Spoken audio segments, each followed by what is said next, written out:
Hello students, algebra के हम आगे के टॉपिक्स आज कब पढ़ेंगे।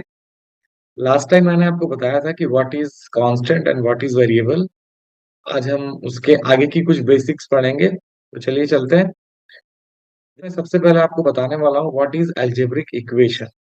तो आपको याद होगा लास्ट वीडियो में मैंने एक एग्जांपल दिया था कि अगर हम इस तरह से मैच स्टिक्स को एल के फॉर्म में अरेंज करते जाएं, तो हम उस अरेंजमेंट को एक्सप्रेस करने के लिए हम 2n लिखते हैं, जहां पे 2 एक कांस्टेंट है एंड n वेरिएबल है, जो कि नंबर ऑफ मैच स्टिक्स को हम निकाल सकते हैं। अगर हम n की वैल्यू 1 लिखते हैं तो इसकी वैल्यू 2 हो जाती है, n की वैल्यू 2 लिखते हैं तो इसकी वैल्यू 4 हो जाती है। This is one expression. तो अगर हम एक पर्टिकुलर कंडीशन लेते हैं जब हमें 10 मैच स्टिक यूज करना है, तब हम कितने l बना सकते हैं, तो उसे हम एक्सप्रेस करेंगे 2n इज इक्वल टू 10 के फॉर्म में। तो ये एक पर्टिकुलर सिचुएशन को शो करता है जिसमें एक वेरिएबल है, एक कांस्टेंट है, दो कांस्टेंट है और साथ में एक इक्वल साइन भी है। इस तरह से ये एक अलजेब्रिक इक्वेशन कहलाता है। आप इसमें 2n जो है वो उसका लेफ्ट हैंड साइड है, 10 जो है उसका राइट हैंड साइड है। तो आइए हम इसका सॉल्यूशन खोजते हैं। सॉल्यूशन क्या होता है? जो left hand and right hand की कंडीशंस को इक्वेट कर देता है, इक्वल कर देता है। तो कैसे करके निकालेंगे? जो मेथड मैं यूज कर रहा हूँ वो है trial and error method.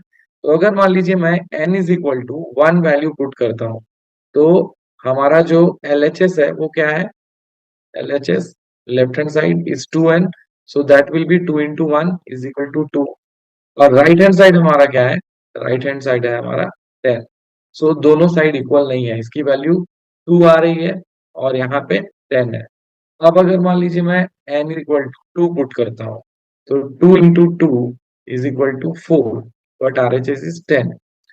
n is equal 3, so 2 into 3, that is equal to 6, but here RHS is 10. n is equal to 4, then 2 into 4, that is equal to 4 to the 8. Still it is not satisfied, but n is equal to हम जब 5 रखते हैं, so 2 into 5 is equal to 10. तो यहाँ पे दोनों LHS and RHS देखिए, left hand side and right hand side दोनों साइड इक्वल हो जाता है। इस कंडीशन को हम बोलते हैं कि n is equal to 5 is the solution of this equation, जब ये left hand and right hand side दोनों बराबर आते हैं। आई थिंक आपको सॉल्यूशन क्या है किसी इक्वेशन का वो समझ में आ गया होगा, और अलजेब्रिक इक्वेशन क्या होता है वो भी समझ में आ गया होगा। आगे हम देखते हैं कि अलजेब्रिक इक्वेशन कौन से एक्सप्रेशंस होते हैं और कौन से एक्सप्रेशन नहीं होते हैं। तो देखिए, सबसे पहला जो एक्सप्रेशन है वो क्या है? 17 is equal to x plus 7। तो क्या अलजेब्रिक इक्वेशन है? Yes, this is algebraic equation. Why? Because it is containing one equal sign as well as it is having one constant also, that is x plus 7. So this is algebraic equation. We can write yes, it is algebraic equation. But see the second one, p minus 7, it is having one variable here, and 5 is also there and 7 is also there, they are constant. But this is not an algebraic equation because it does not contain equal sign. So it is necessary it should contain equal signs. तो ये यहाँ पे equal sign नहीं होने के कारण ये जो है हमारा algebraic इक्वेशन नहीं है। नेक्स्ट कंडीशन देखते हैं। यहाँ देखिए, 7 is equal to 11 into 5 minus 12 into 4। क्या यह algebraic इक्वेशन है? नो, ये भी अलजेब्रिक इक्वेशन नहीं होगा। रीजन ये है कि इसमें देखिए कहीं पे भी कोई वेरिएबल नहीं है, इस कारण से ये अलजेब्रिक इक्वेशन नहीं होगा। लास्ट कंडीशन देखते हैं, 7 minus x is equal to 5। क्या ये अलजेब्रिक इक्वेशन है? Yes, this is algebraic equation because it is having one variable as well as equal sign. So हम इसको क्या बोलेंगे? ये एक अलजेब्रिक इक्वेशन होगा।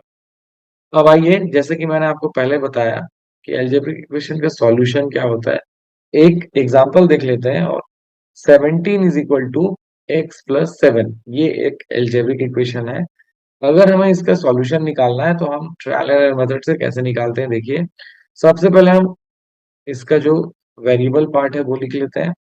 दूसरा, हमारा जो इक्वेशन का लेफ्ट हैंड साइड है वो लिख लेते हैं एंड राइट हैंड साइड भी लिख लेते हैं। तो देखिए x इज इक्वल टू, अगर मान लीजिए मैं 1 रखता हूँ, तो LHS में तो कोई वेरिएबल पार्ट है नहीं, इसलिए 17 का 17 ही होगा। बट RHS क्या हो जाएगा, 1 प्लस 7 इज इक्वल टू 8। चलिए मैं 2 रख के देखता हूँ। सो राइट हैंड साइड क्या हो जाएगा, 2 प्लस 7 इज इक्वल टू 9। इस तरह से मैं अब जंप कर जाता हूँ, let it B 5। So right hand side में 5 प्लस 7 इज इक्वल टू 12। 6 रख के देखते हैं। सो 6 प्लस 7 इज इक्वल टू 13। फिर से मैं जंप करता हूँ, 6 से कुछ ज्यादा नंबर लेता हूँ, let it be 8। So 8 plus 7 is equal to 15। अब सीधा हम चलते हैं 9 की तरफ। सो 9 plus 7 is equal to 16, and let it be 10. So you see here that 10 plus 7 is equal to 17. So you see here LHS और RHS ये दोनों 17 आ गए।